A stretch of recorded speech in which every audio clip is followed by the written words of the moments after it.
조희대 대법원장. 정말 시대의 법관이에요. 많은 국민들이 이제 좀 민주 회복을 향유하고 즐거워해야 되는데 뭔가 좀 불안해하고 그래요. 아직도 이게 안 끝난 것인가 모르겠습니다. 57년생 법관인데 이분들이 이제 대법관이 70세 정년 규정을 적용하면 2027년까지 이 대법원장 체제에서 사법과 가야 돼요. 좀 답답합니다. 이 말씀 한번 나누겠습니다. 한국 범죄정보학회 회장 이종화 박사님입니다. 어서 오십시오. 안녕하세요. 이종화입니다. 반갑습니다. 네, 그 시원시원한 말씀 해주시는데 네. 지난번에 그 하신 말씀 듣고 시원하다. 좀 세게 한번 얘기해다오. 누구? 시삼네스라고 그랬던가요? 네. 시삼네스 형벌을 우리나라에 도입할 방법 없냐? 물론 농담이겠지만 네. 이런 그 답답함을 토로한 사람이 있어요.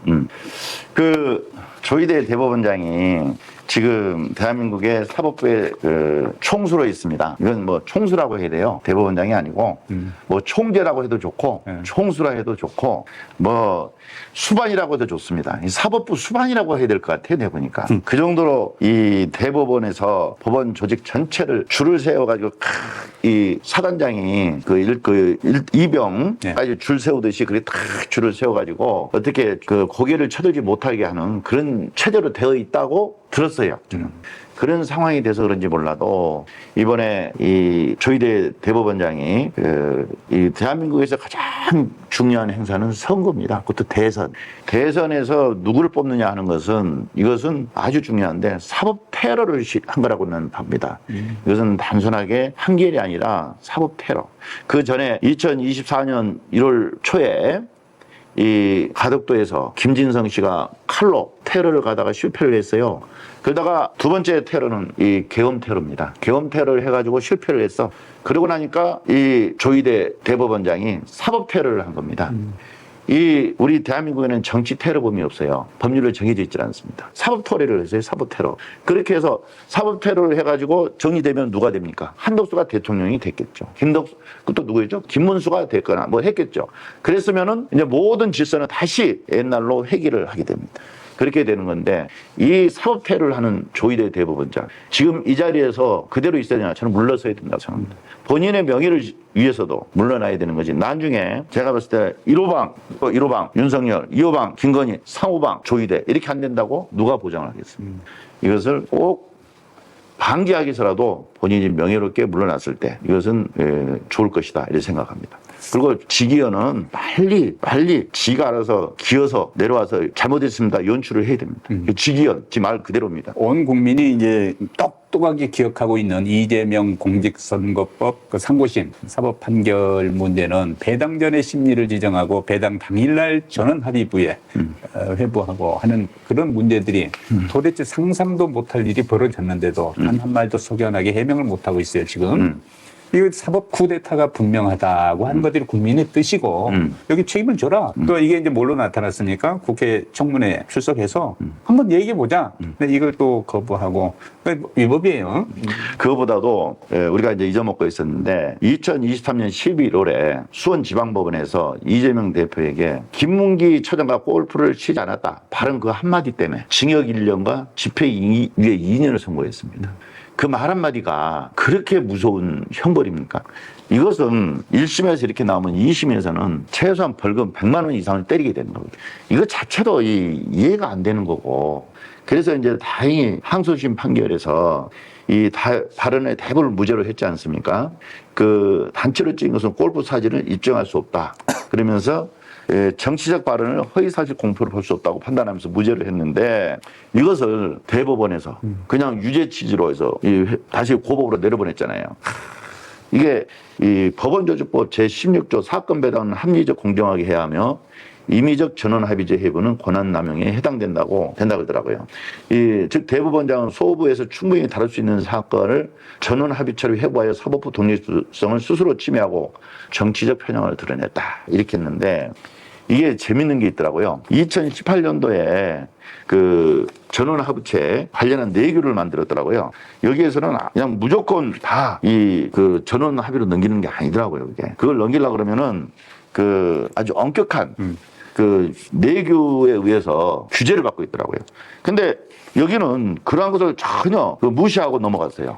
그러니까 내규라고 하는 것은 지키는 거잖아요. 그것도 지키지도 않고 그냥 자기네들끼리 이거 내규니까 지키지도 않을 텐다 이렇게 이야기를 하더라고요. 근데 문제는 뭐냐면은 우리가 알다시피 아무리 사소한 거라도 내규도 잘못되면은 파변의 사유가 됩니다. 이게 독수 독가라는 거 아시죠?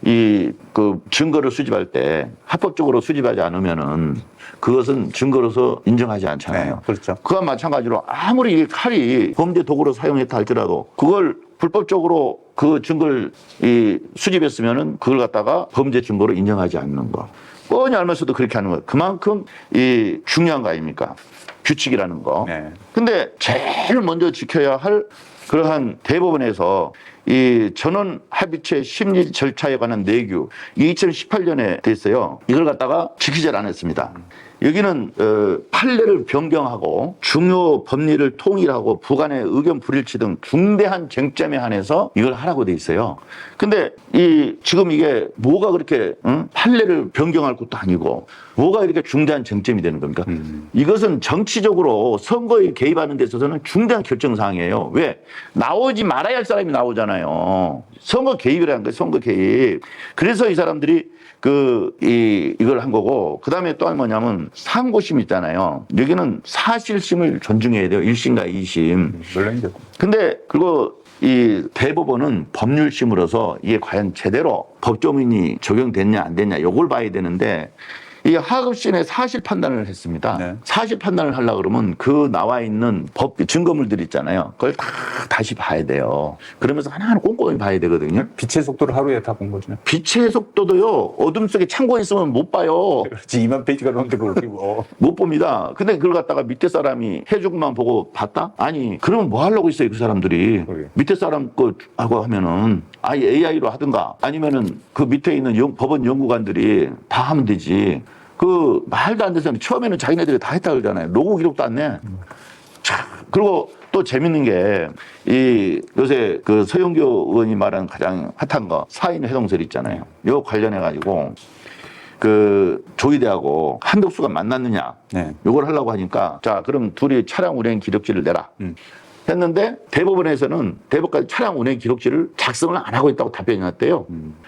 공직자는요, 다 써야 됩니다. 맞습니다. 안 쓰면은 그것은 하물며 기업을 하지 않습니까? 대표도 다 기록을 해야지만이 운행 일지에 들어가는 기름 있잖아요. 이걸 인정을 받거든요. 그리고 대법원장이라 할지라도 자기 차량이 운행되면 기름이 들어가거든요. 국가 예산이에요. 그걸 어떻게 썼는지를 하기 위해서 써놔야 돼요. 근데 그걸 안 썼다? 국가 예산 낭비고, 이것은 뭐랄까, 국가 예산을 갖다가 절도한 거나 똑같아요. 다 토해내야 돼요, 이거요. 말도 안 되고. 그러고 나서, 그러면 이제 이 한덕수하고 둘이 다니는 게 있잖아요. 타임라인. 그걸 비교하려고 했는데, 그게 그래서 안 되고 있는 것이고, 또 하나는 또 뭐가 있냐면은, 이 특활비 있잖아요. 특활비 사용을 쭉 했는데 4월 이전에 전원 합의 이 사람들이 회의를 한 게 2번이 있대요. 근데 이걸 소업으로 넘어갔는데 자기네들이 회의를 했다. 이것은 뭐냐면은 사법부 독립에 어긋난다는 거예요. 이게 자체가 이 내규에 의해서 소부에서 여기서 의견이 나와가지고 그 다음에 전원 합의체로 넘어가야 되는데 자기네들이 이미 결론을 내리고 하고 있는 거예요. 그러면서 뺏어온 거예요. 이것은 사법부 독립에 가장 크게 침해하는 거라는 겁니다. 그래서 그리고 이제 더 큰 것은 선거 과정이 있잖아요. 이 민주주의의 가장 큰 것은 선거입니다. 피선거권이 박탈되는 거잖아요. 그게 트럼프 어떤 주에서는 선거권이 박탈됐어요. 그렇지만은 피선거권은 이것은 아주 중요한 것으로서 나가야 된다 해서 나온 거 아닙니까? 출마해서 대통령이 됐어요. 그러고 나자마자 제일 먼저 한 게 뭐예요? 스스로 사변을 했어요. 선거권. 지금 그때 당시에 밑에 처장을 알았니 몰랐니 그 말 한마디 때문에 대한민국 대통령이 나오는 사람의 피선거권을 제한할 정도로 그게 큰 죄였느냐. 이것은 너무 큰 문제가 되고 그다음에 이걸 갖다가 이렇게 형사적 책임을 확대해버리면 앞으로 표현의 자유 그다음에 선거에 있어가지고 한마디도 할 수가 없다는 거예요.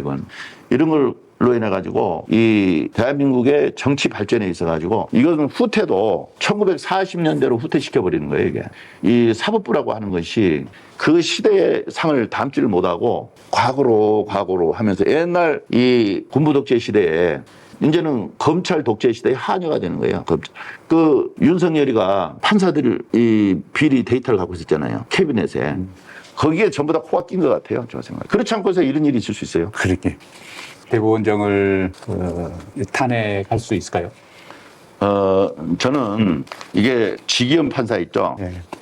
지기현 판사의 문제가 도화선이 될 거예요. 왜냐하면은 지기현 판사가 지금 저렇게 버티고 있는 거 있잖아요. 저것은 아마 얼마 못 가서 실체가 다 드러날 겁니다. 실체가 드러나면서 지기현 혼자만 해당되는 게 아니고 술 먹을 때 혼자 갑니까? 여러 사람이 가고 술 먹었을 텐데 거기에 같이 동석한 사람들이 옥수수, 이 알같이 막 우수수 떨어진다고 봐보세요. 그랬을 때 거기에 또 조이대 책임이 있잖아요. 그리고 그 수원지방의 법원에 있던 그 영장판사들이라든가 판사들 갖다 전부 서울중앙지법 영장판사로 끌어올렸잖아요. 이런 경우가 어디 있어요. 근데 술집에 가서 입구에서 기념사진 찍고 그냥 가는 놈이 대한민국에 있을까? 그러니까 나 술집에 왔다 갑니다 하고 이제 넘기는 이 사람이 그렇게 찍은 것이 여러 건 있었으면 인정을 해요. 저 사람은 원래 술집에 가고 기념사진만 찍고 가는 사람이구나. 기념사를 왜 술집에 찍어? 그렇게 하면 이제 이해가 되죠. 근데 얼마 전에 자기 그 고등학교 동창회 모임을 갖다 그러더라고요. 거기 가고 가자마자 이 삼겹살하고 소주를 갖다 먹었다 그러더라고요. 이제 자기는 그걸 하겠다고 그런 사람이랑 이제 보여주기 위해서 한 것 같아요. 그걸 보고 오히려 도덕이 재발적인다. 맨날 양념만 먹다가 이제 일부러 삼겹살에 소주를 마셨구나. 그게 참. 사람들 얘기 들어보니까 분위기 메이커라고 그러더라고요. 분위기 메이커 되려면요. 술집 가서 돈 엄청 벌어야 됩니다. 우리 옛날 그 중고등학교 때 놀던 실력 갖고는 안 돼요. 에이, 가증스러운 놈 같아. 참 이상해. 그런데, 좋아요. 지기현이란, 기가 막힌 인간. 윤석열 전 대통령이 이제 구속 취소를 청구한 당일날, 그게 네. 2월 4일인가 뭐 그래요. 그날. 지기현이가 6년간 사용해오던 휴대폰을 딱 바꿔서 기존 기기 그 갤럭시 S10이었대요. 이거를 최신형 모델 S25로 교체를 했어 그날. 그런데 3월 7일 지기현 판사가 구속 기간을 무슨 날짜로 하던 거를 뭐 시간으로 바꿔가지고 윤석열을 석방을 했단 말이죠. 그다음에 5월 14일 날 유흥주점 접대 의혹을 폭로를 했어요. 5월 4일, 5월 14일 날. 그런데 16일 날 지기현이가 또 다시 휴대폰을 바꿨어. 샤오미로. 에이씨, 그건 안아주지. 나도 지금 8년째 사용하고. 근데요, 이게 수사에 들어가면은 증거인멸에 해당됩니다. 그렇지. 증거인멸이라고 해가지고 바로 구속 사유가 됩니다. 에이, 나쁜 놈 같은 놈. 그 판사들이 영장 판사가 제일 크게 뭐냐면은 증거인멸과 도망 우려거든요. 이거 증거인멸 했잖아요. 그리고 이 윤석열이 풀어주기 전에 누구하고 통화했냐는 것은 어마어마한 증거예요. 윤석열하고 통화할 수도 있고 조희대하고 통화할 수도 있고 김건희하고 통화할 수도 있어요. 이건 모든 가능성을 다 이뤄놓고 봐야 되고 그 다음에 김용현하고도 통화했을 수도 있고 노상원하고도 통화할 수도 있고 모든 가능성은 다 있습니다. 진짜 내란 본당일 수도 있겠다. 그럼요. 그러고 나서 이제 이 샤오미로 이제 바꿨잖아요. 이런 것들은 그 사이에 이제 그 술집 문제가 벌어졌잖아요. 그 변호사하고 통화한 것이 있을 수도 있고 또 그 마담하고 통화한 걸 수도 있고 또 지하고 가까운 그 템프로 여자하고도 통화했고 너 나 모른 척해라. 모른다 그래. 알면 안 돼. 우리 몰라. 기념사진만 찍고 갔어. 그리고 나 거기 가서 모른다 그래. 그렇게 증거인멸 해줄 수도 있어요. 그러니까 이 모든 그 다음에 그 이걸 폭로한 변호사 있잖아요. 엄청 심리적 압박을 받았다 그래요. 내가 이제 또 전화해가지고 야 너 임마 너 내가 인간적으로 그렇게 했는데 그럴 수 있어? 하면서 그 가족들한테 막 하면서 또 자기 아는 친구들 있잖아요. 야 얘 좀 달래봐 했을 수도 있어요. 얼마나 공작을 피웠겠어요. 이것은 본인은 아니라고 할 거예요. 그러나 우리 국민들 입장에서는 그렇게 상상할 수밖에 없다. 그런데 지기현은 이제 알아야 돼요. 세상에 가릴 수 없는 거. 그건 진실입니다. 시간이 문제지. 근데 이제 얼마나 큰 벌을 받고서 나중에 무릎 탁 꿇고 후회할지. 그래서 이것은 내란 사건하고 관련된 거기 때문에 이것을 지기현이 때문에 그 조이대도 내란의 주요 종사자로 될 수가 있습니다. 왜? 내란범을 풀어줬잖아요. 이게 그리고 조이대 자체가 윤석열의 친구의 친구라는 거 아니에요. 그러니까 다 이렇게 있기 때문에 이것은 이 직위원회가 무너지면은 사법부가 무너진다고 하는 각박관념이 있기 때문에 이번에 그 감사위원회인가요? 뭐 그것까지 열어가지고 전혀 문제가 없다 이렇게 발표를 했는데 제일 먼저 범죄 수사를 할 때 제일 먼저 감찰 조사를 하든 뭐든 그 사람의 통화 내역 조회입니다. 통화 내역 조회가 제일 먼저인데 그걸 없애버리고 받아보지도 않았고 그리고 오로지 직위원 말만 들었고 한 번 술집 가고 사진 찍었다? 그러면 너 평생에 술을 몇 번쯤 먹었느냐? 그럼 너 갈 때마다 그 사진만 찍느냐? 한번 다른 집에 가서 사진 찍은 거 내놔봐라. 기현아 정신 차려라. 무슨 샤오미 레드미 노트 14든가 그 삼성 S25보다 좋은 거냐 이게? 3개월 쓰고 왜 없애? 그 왜냐면은 삼성 걸 쓰면은요 비밀번호를 풀 수가 있어요. 근데 샤오미는 중국 거잖아요. 이게 중국에서 달라고 하면 안 줄 거 아니에요. 비밀번호 푸는 방법을. 그런 것까지 고려했을 거예요 아마. 이게 요새 이제 갤럭시니 뭐 이런 거하고 또 애플에서 나온 거 그것도 이제 푸는 기술이 이스라엘이 있으니까 푼다고. 근데 샤오미는 아직 어떤지를 몰라. 그래서 내가 생각할 때는 요거 때문에 중국 샤오미가 한국에서 또 불티나게 팔리지 않을까 걱정이 돼요. 그러겠네. 아니 뭐 걱정할 것까지 없지. 아니 국가를 위해서 이 판사가 증거인멸하는데 샤오미를 썼대. 네. 딱 알려졌잖아요. 그럼 사람들이 와 씨발 지금까지 저 한동훈이가 아이폰을 써가지고 비밀번호 안 알려주니까 된다고 그랬는데 보니까 풀렸대. 그래. 풀려 이거 풀린대. 딱 했어. 그러니까 이제는 모르는 게 아니란 말이야 이 사람이. 샤오미 중국제를 썼다? 그러면 왜 썼을까? 지금 중국제는 또 안 풀리는 거 아니야? 그러한 것을 내가 딱 생각이 들더라고. 혹시 중국에 협조가 있었던 거 아니야? 그래서 이런 게 중국에서 파견된 판사라고 그 나오더라고요. 참나. 그래서 이 삼성전자에서도 열받아야 돼요. 아이 월드보이시다. 이 직위원회는 그 아까 내가 말했잖아요. 캄비세스 왕이 다시 페르시아의 캄비세스 2세 왕이 부활해가지고 시삼네스에서 했었던 깍대기 벗기는 처벌을 해야 돼요. 그것도 한 방법이네. 이 대한민국에서 이 판사들이 처벌받아 본 적이 없어요. 이번에 대한민국 이 공수처가 어떻게 이것을 갖다가 처리하느냐에 따라서 대한민국의 사법과 그다음에 검찰 이게 한 단계 발전하느냐 안 하느냐 중요한 기로에 서 있습니다. 근데 공수처도 쫄아가지고 못해요. 왜? 자기네들이 영장을 청구하면 사법부에서 이 영장을 내주잖아요. 그러니까 결국 그 밑으로 들어가야 되니까 쫄아갖고 못해. 참, 이건 특별법으로 해서 그냥 처벌해버려야 돼요. 직위원 처벌법? 예, 맞습니다. 시삼네스 직위원 처벌법. 나라가 좀 반듯하게 돌아갔으면 좋겠습니다. 석연하게 이해가 좀 됐으면 좋겠습니다. 술을 먹긴 먹었는데 기념사진만 찍고 왔지 난 술도 안 먹고 돈도 안 냈다고 내일에. 하여튼 이 아름답고 풍요로운 이 시점에 오로지 지금 이 사법부의 걸림돌로 인해 가지고 대한민국이 앞으로 나가지도 못하고 참 너무 걸림돌이 되고 있어요. 네. 어쩌다 이 사법이 나라를 이렇게 쥐락펴락하게 됐나? 물론 대한민국의 98% 이상 되는 판사들은 참 양심 그 자기 직업적 양심에 의해서 잘 판결을 하고 있습니다. 그러나 이 한 1, 2% 되는 이러한 정치 판사, 썩어 빠진 판사, 폐륜적인 판사, 그리고 국민의 개똥같이 하는 판사 이런 사람들에 의해서 대한민국이 후퇴하느냐 전진하냐 이 갈림길에 있습니다. 저는 이걸 잘 할 줄로 믿습니다. 사법부 독립 얘기하는데 그 사법부 독립 좋아요. 법관의 독립이 아니잖아요. 그러니까 이제 잘못된 법관은 처벌받고 수정받고 국민 앞에 사과하고 그래서 이제 국민들이 야 그래야 이게 석연한 나라지 이렇게 생각하게끔 해야지. 무슨 그 사법부 독립이라는 그 그늘 뒤에 숨어가지고 뭔가 불법을 저지르려고 해서 되겠어요. 아유. 다시 한번 말하지만 대한민국 주권은 이 국민에게 있고 모든 권력은 문 나온다고 돼 있는데 무슨 말이냐면은 지금 입법부는 국민들에 의해서 심판을 받아가지고 이 170석, 180석에 가까운 이 여당이 됐고 대통령도 이 행정부 이재명 대통령이 됐습니다. 그다음에 빛의 혁명에 의해서 심판을 하는 국민들 여론의 조사를 해보면은 60% 이상이 조이대를 탄핵해야 된다 그럽니다. 그리고 직위원회는 68% 이상이 저거 탄핵되고 처벌해야 된다 그럽니다. 이게 민심입니다. 민심은 곧 국민의 주권입니다. 그 모든 권력은 국민으로부터 나오기 때문에 이미 그 사람들은 국민으로부터 모든 걸 박탈됐어요. 해임된 상태예요. 그러면 그걸 인정을 해야 돼요. 그걸 갖다가 자기네들은 이 사법부 독립이다. 우리 헌법에 나와 있어요. 모든 주권은 국민에게 있다고.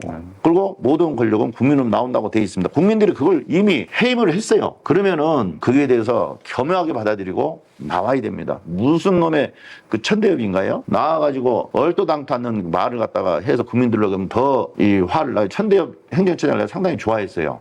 근데 요새 들어와서 보니까 자기네들 이익권하고 관련되는 거 보니까 거기에서는 아주 기를 쓰고 방어를 하더라고요. 이러면 안 돼요. 검사나 똑같아. 예. 이- 국민 천불나게 만드는 놈이 천대인 것 같아. 모든 일에는 이 선우가 있습니다. 일단 문제가 되면 사심을 버리고 정확하게 처리해야 됩니다. 그랬을 때 존경을 받는 거지. 버릴 건 버리고 취할 건 취해야 되는 것이지 하나도 손해를 안 보겠다 하면 다 잃습니다. 네. 천대엽 행정처장도 그걸 명심해야 됩니다. 그걸 모든 걸 가지려고 하면 다 잃는다는 사실. 요새 막 그 민주당에서 세게 나가니까 처삼초 벌초하듯이 찌끔찌끔 풀던데 결론은 그게 아닙니다. 그 핵심적인 문제, 대한민국에서 내란이 일어났을 때 이 주범인 윤석열이를 구속시키고 재판을 받음으로 해서 그게 일단락은 되고 이제 다시 계속 진행 중이지만은 제 첫 번째 단추는 윤석열이를 구속시키는 거였어요. 이번에 사법부 테러 이거의 핵심이 뭐냐면 조의대입니다. 조의대를 버릴 때는 버려야 되는 겁니다. 이걸 갖다 감싸다가 사법부 전체가 초상집이 날 겁니다. 이것은 대한민국의 이 사법부의 발전에 있어서 꼭 넘어야 할 하나의 과정이다. 저는 이렇게 생각합니다. 아이고, 이걸 통해서 한국이 좀 석연하고 시원한 나라가 됐으면 좋겠습니다. 네, 그렇게 되기를 바라면서 추석 잘 보내십시오. 고맙습니다. 감사합니다.